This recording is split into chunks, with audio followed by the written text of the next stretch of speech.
Hi అండి. ఈరోజు ఈ వీడియోలో ఈవినింగ్ స్నాక్గా చాలామంది ఇష్టపడే కరకరలాడే టేస్టీగా గుల్లగా ఉండే జంతికలు చూపించబోతున్నాను. దానికోసం ఒక పెద్ద బౌల్ తీసుకుని అందులోకి ముందుగా 4 కప్పుల వరకు బియ్యం పిండిని ఒక జల్లెడలో వేసుకుని జల్లించుకోవాలి. ఆ తర్వాత ఒక చిన్న మిక్సింగ్ జార్ని పొడి లేకుండా చూసుకుని అందులోకి 1 కప్పు వరకు పుట్నాల పప్పు వేసుకుని మెత్తగా పొడి చేసుకుని దానిని కూడా బియ్యం పిండిలోకి జల్లించుకోవాలి.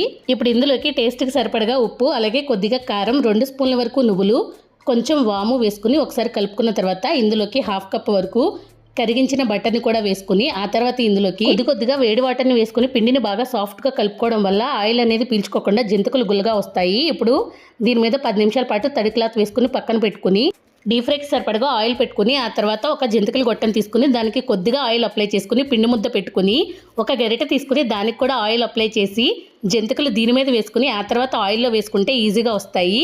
బాగా ఫ్రై అయిన తర్వాత తీసుకుంటే చాలా బాగుంటాయి.